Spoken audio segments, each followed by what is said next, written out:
बघा इंदोरचं जेवण टोटली वेगळं, गोव्यातलं टोटली जेवण वेगळं, महाराष्ट्रीयन टोटली पद्धत वेगळी. आणि गोव्यात जर मोस्ट टाइम बघितलं गोव्यात महाराष्ट्रीयन जास्त आम्हाला क्राऊड दिसतो. तर तुम्ही ताईला कसं शिकवलं की गोव्यातल्या लोकांची टेस्ट आहे म्हणून, कारण हे महत्वाचं खूप आहे. आम्ही पहिले म्हणजे आम्ही शिवोलीमला आम्ही राहत होतो ना, तिथं सगळं देवस्थानामुळे आम्हाला सगळं त्या पद्धतीचं जेवण मलाही पहिलं शिकायला लागलं. बाबा आम्ही खोबरं आधी कर्नाटक पद्धतीचं म्हणून आम्ही जास्त खात नाही, महाराष्ट्रावरच वगैरे.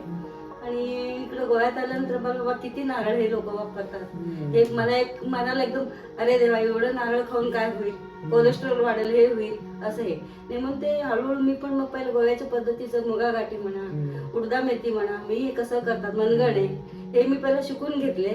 साखर भात वगैरे हे कॉमन होता.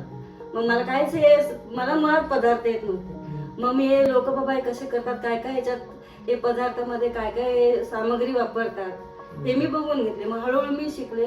मग ही आल्यानंतर हिला हे बाबा हे असं हे पद्धत आहे इकडे, हे गोव्याच्या पद्धतीनं असं जेवण आहे.